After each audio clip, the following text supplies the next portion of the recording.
Casey Mize looked absolutely incredible last night as the Tigers take the first two in Seattle. We'll talk about that and more all today on Locked On Tigers.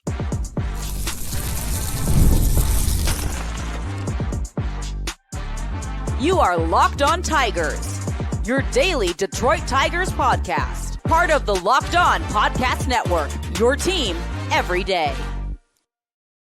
What is up, everybody? Welcome back to another edition of Locked On Tigers. I'm, of course, your host, Scott Bentley. Today is Thursday, April 3rd, today is Wednesday, April 2nd, 2025. Thank you so much for making Locked On Tigers your first listen every single day. We are free and available wherever you get your podcasts, including YouTube, part of the Locked On Podcast Network, your team every day.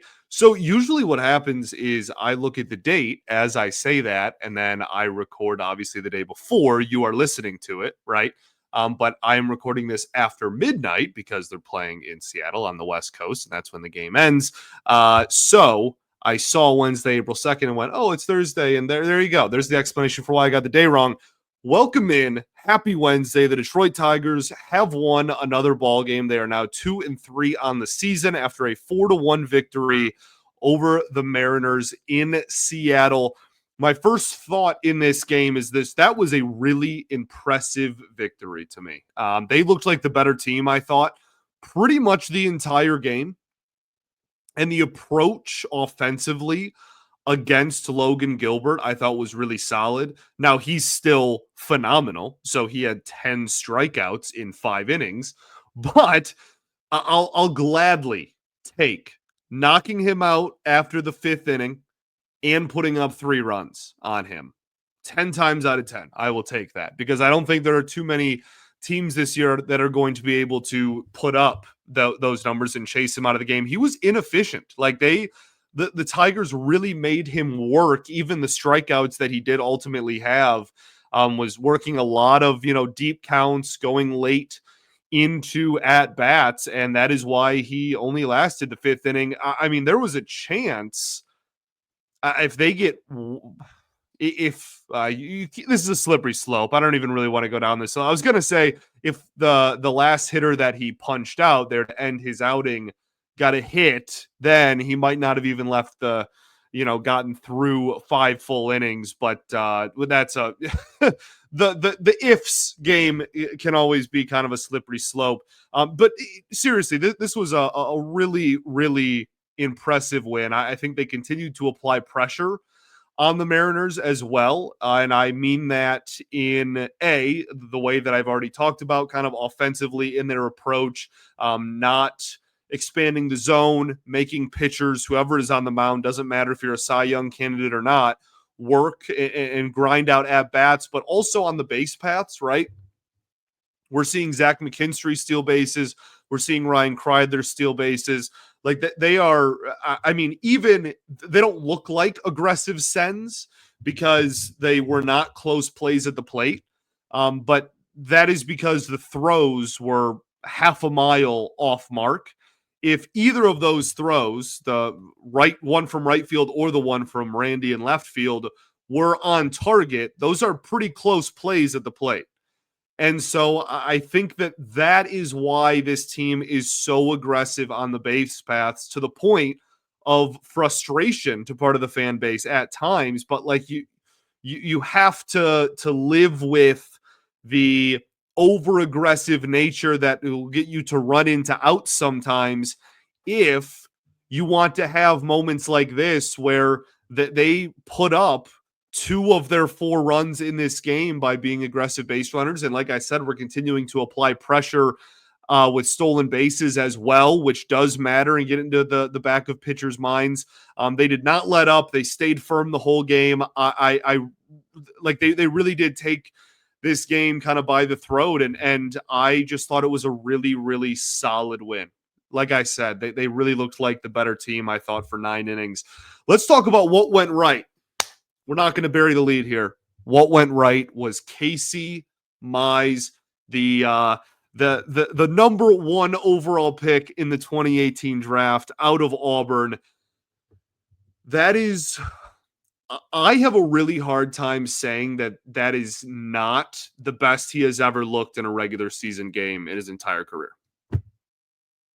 5 2/3, 1 hit, no earned runs, 3 walks, which isn't great, but we'll talk about that, and 6 strikeouts. Was just a few inches away from going 6 innings and getting the quality start. But he does still get the win. That also makes him the first starting pitcher for the Tigers in 2025 to record a victory, which I think is kind of cool. 15 swings and misses in less than 6 innings of work. And it wasn't just one pitch. It wasn't just the splitter or the slider or, the fastball with the uptick in velocity. It was everything evenly.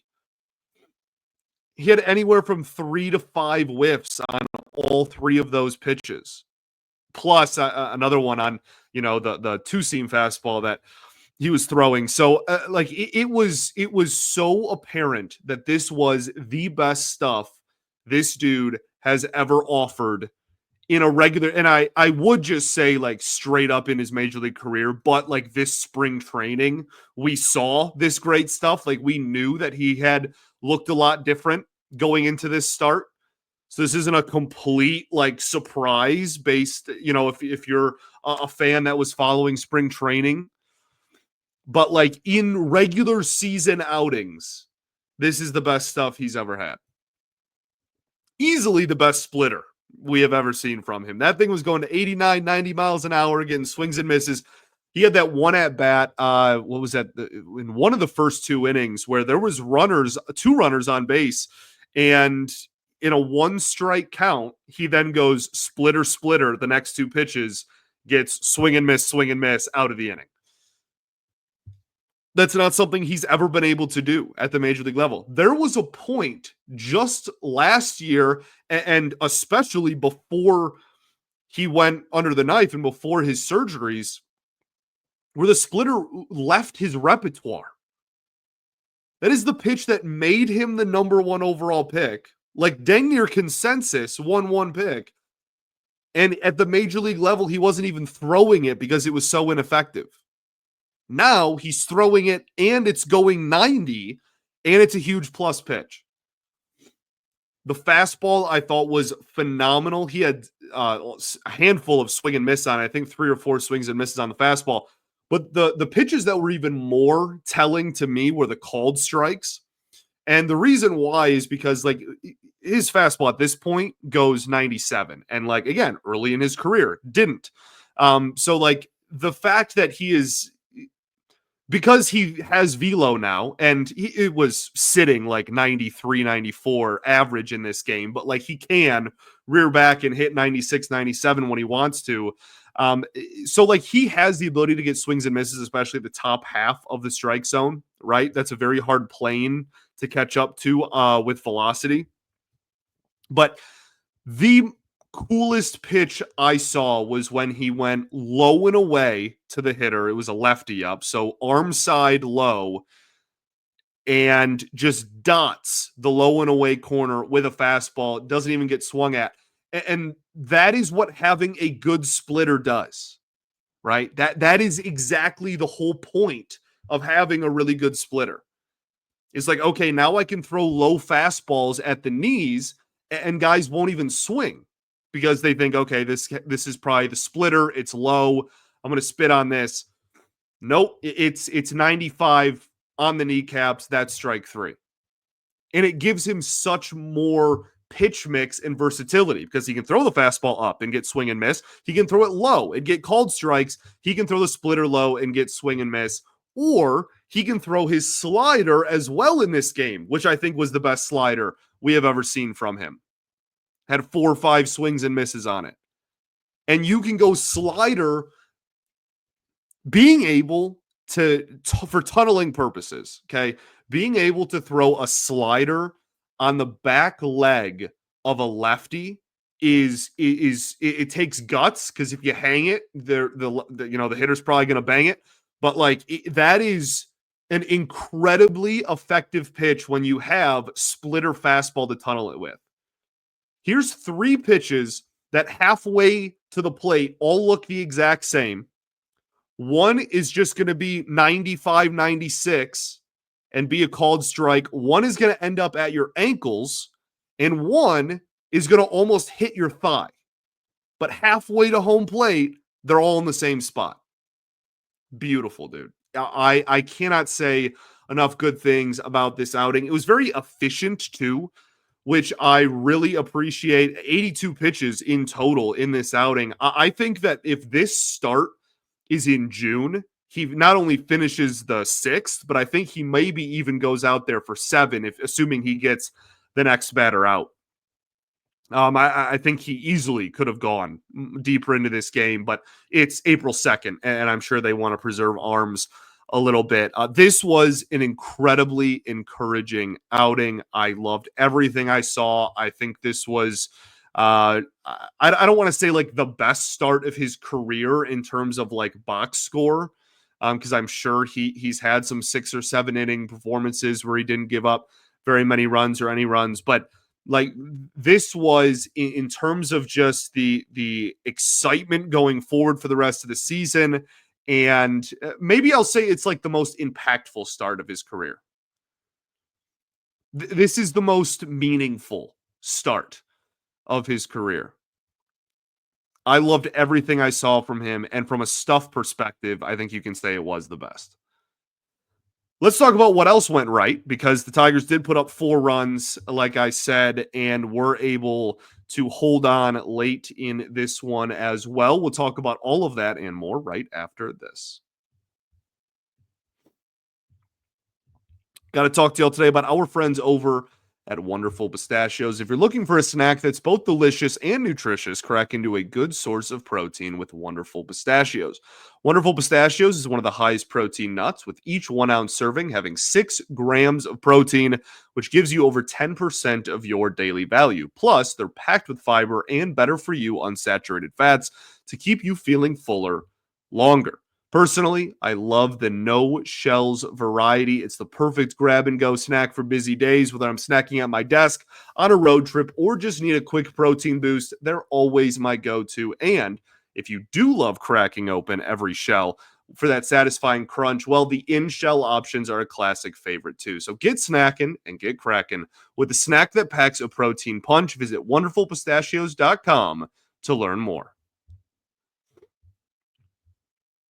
All right, everybody, welcome back here. Segment 2, Locked On Tigers. Appreciate y'all for tuning in, as always, making us your first listen every single day. Shout out to the everydayers that do tune in every day. We, of course, will be back tomorrow, recapping the series finale against the Seattle Mariners here.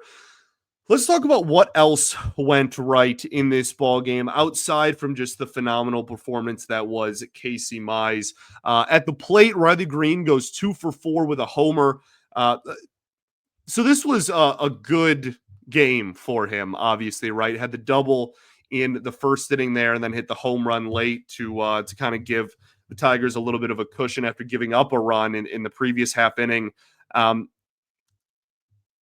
So his numbers on the season look a lot better now, right? He first like 5 games into the year. We shouldn't be numbers watching anyway. My point is, he isn't even like fully locked in yet, and I don't mean like focusing. He is, I'm sure, very, very focused and locked into what he is doing. I'm talking about performance-wise. This is not even the best version of Riley Greene that we will see, and he is already now homered in back-to-back games and is getting doubles on top of that, and had a huge clutch hit at the end of the Dodgers series, or in game 2 of the Dodgers series.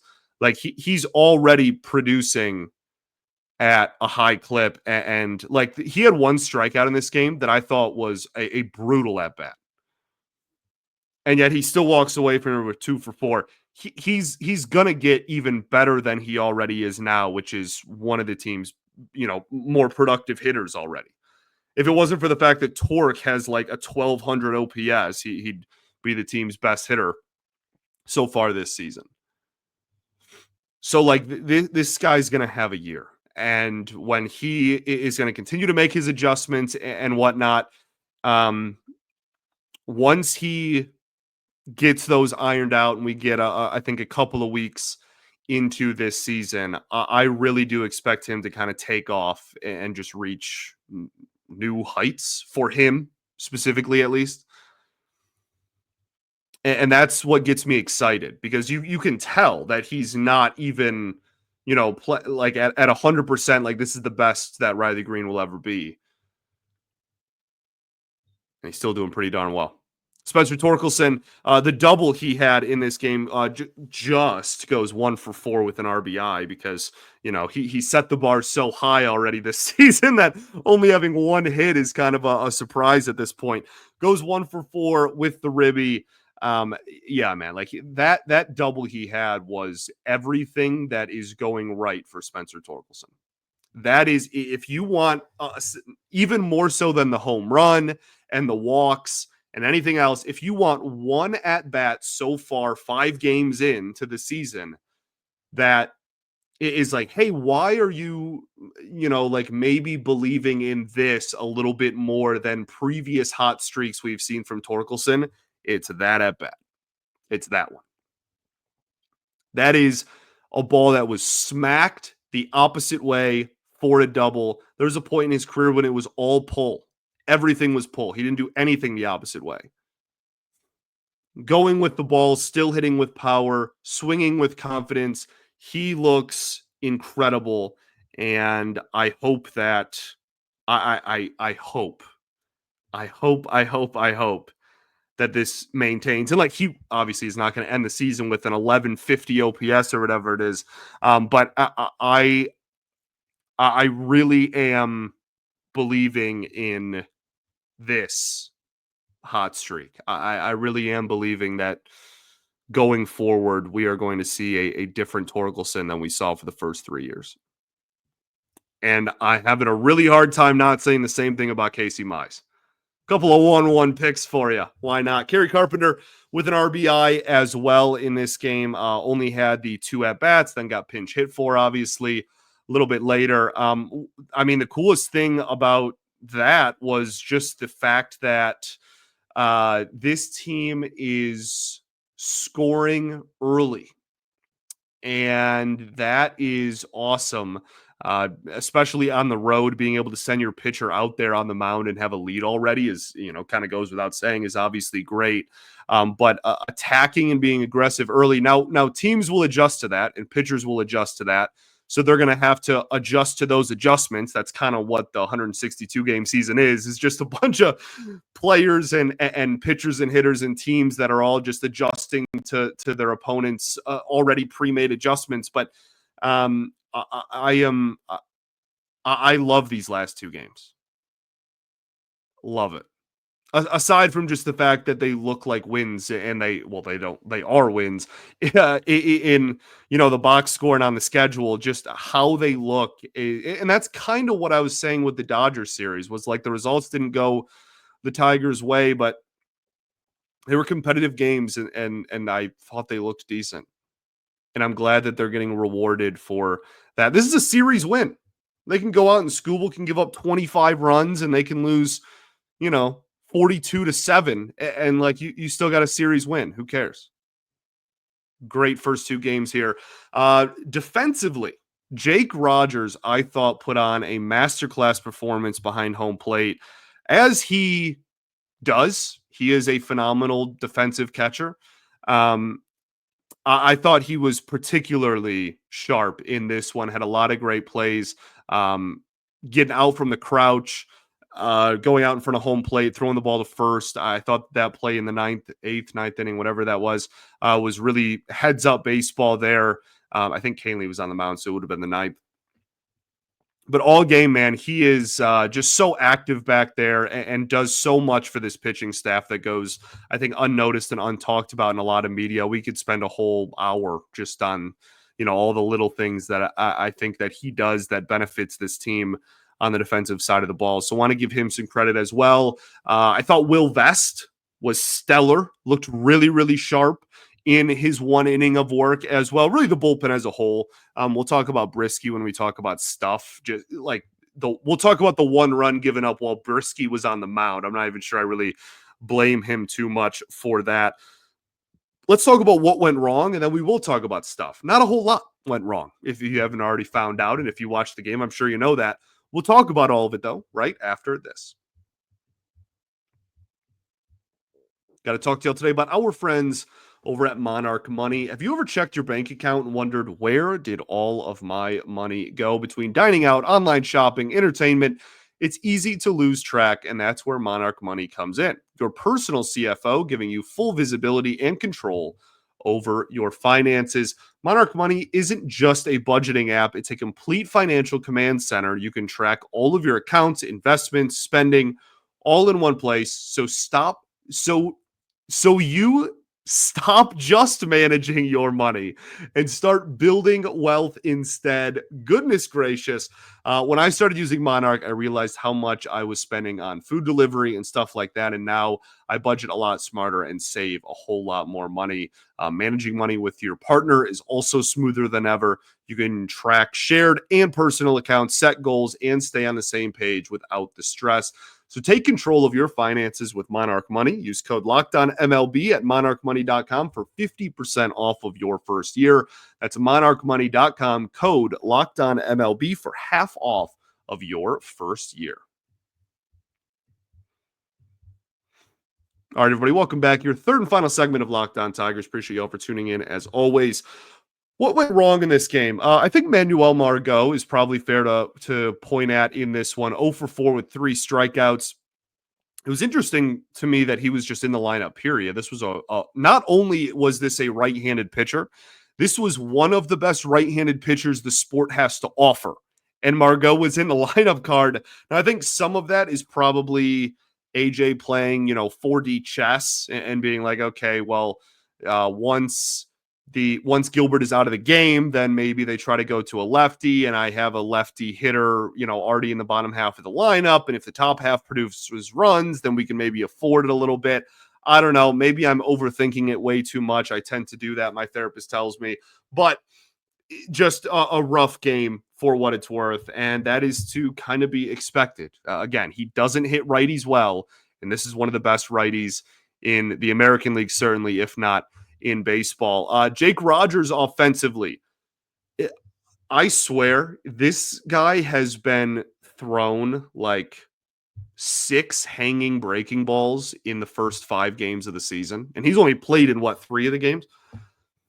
Like I swear, at least once every game he has played, he has been thrown a hanging breaking ball, and he has done nothing with any of them. There was one in, I think it was opening day in LA, that he hit to like almost to the warning track in left field and just barely missed. The rest of them, he's barely even hit. So, like, as we talked about all offseason, this is a guy whose value offensively is going to come via slug. And if he is not doing that with hanging, breaking balls down the middle, he's gonna need to do that, because Dylan Dingler looks darn good at the plate right now. And then Ryan Kreidler did technically get the hit, but it was kind of, weak dribbler up the middle. He just doesn't look very comfortable up there. He is not going to hit well at the major league level. I'm kind of just wondering how long he is going to be the center fielder, because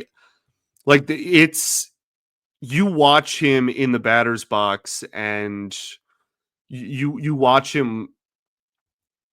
I guess my point is, I'm not sure that he's even going to make it to like June 1st.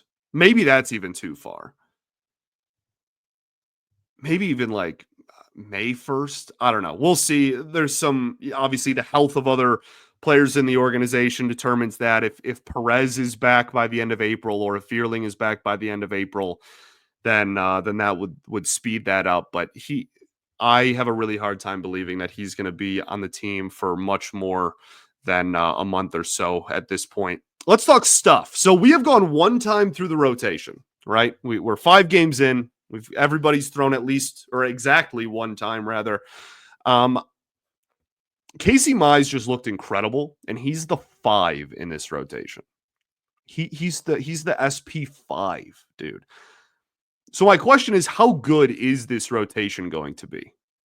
Right? That was a big question going into the year. We talked about on the preview show that this team's strong suit is obviously going to be pitching. Everybody knew that, but there were, I guess, debates on how good the pitching was going to be. Is this going to be a top 5 rotation in baseball? I know that I had said that a few rankings that I really respect had the Tigers as a top 5 rotation in baseball going into the year, leading up to opening day. And so I'm really excited about the pitching.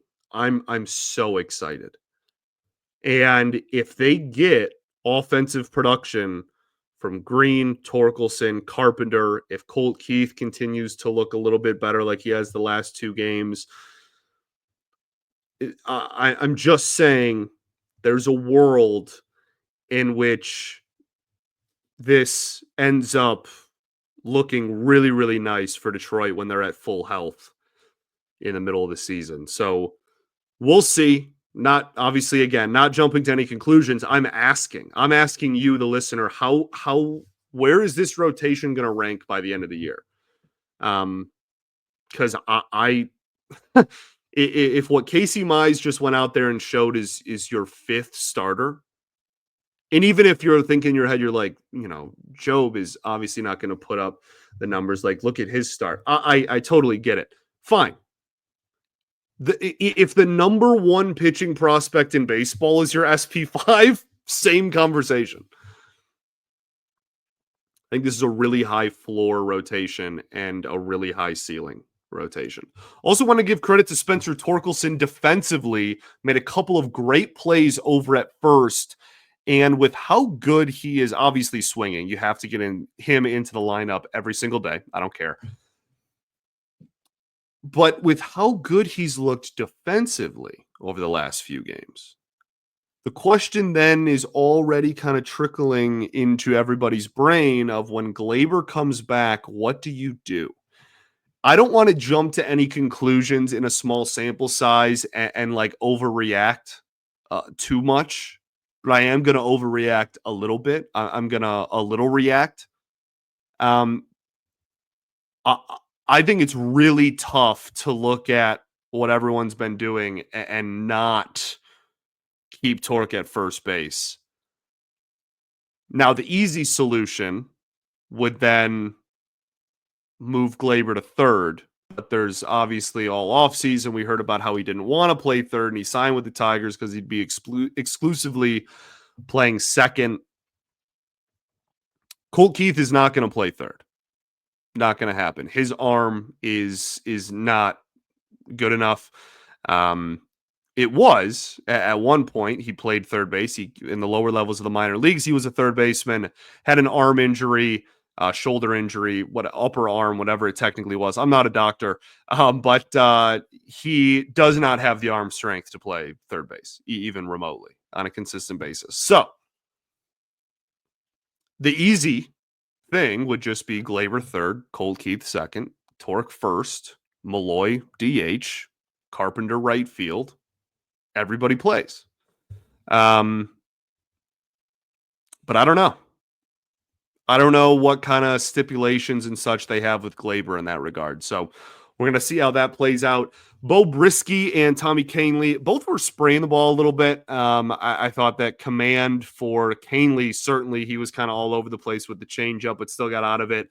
Brisky with the fastball specifically was kind of spraying it up and away at times, but both of them still buckled down, got the job done. And Brisky, I mean, if that ball doesn't get away and he doesn't have the wild, I think it was listed as a wild pitch, not a pass ball. If that wild pitch doesn't happen, then there's an argument that he doesn't even give up any run and the Tigers are looking at a shutout. So I thought they were fine. They were good. They're going to be good this year. They have great stuff. But a little bit of command issues on this one. Also, really intrigued at what the ump scorecard is going to look like in this game. I thought it was very inconsistent, and I will leave it at that.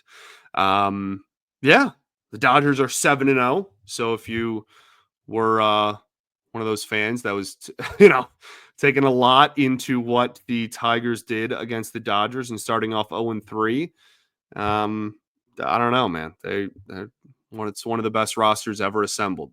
I think that's probably safe to say, for $400 million. Tarek Skubal, Luis Castillo going at it in the series finale on Wednesday afternoon. It's a 4:30 start time, kind of a weird start time for a middle of the week game, but that is because they're obviously still on the West Coast. You have a chance to sweep the Mariners, and you're throwing Skubal. What a cheat code that is. And I'm not even saying that that's like, hey, look, like I'm not counting to, count my chickens before they hatch here. Like you got to play the game. I'm not saying it's a guaranteed win. Castillo is a dog, one of the better pitchers in the American League as well. And yeah, your offense certainly is not like a proven commodity, especially against a pitcher of that caliber. But it's just so it's beautiful. Like even if you do lose, you won the series. You left LA and you immediately took the next series you played. And even if you drop that game, you're coming back to Detroit against a White Sox team who honestly has looked solid this year. But we'll save that for Friday's show. And you get to have, your home opener coming off of a series victory, and you get to throw the unanimous AL Cy Young winner in a game or in the final game of a series that you're already up 2-0 in. Sounds dang good to me. Let's do it. Thanks for making Locked On Tigers your first listen every single day. Shout out to the everydayers that do tune in every day. We, of course, will be back tomorrow recapping that series finale. Peace and love. Going to therapy's dope. I'll catch you all then, baby. Go Tigers.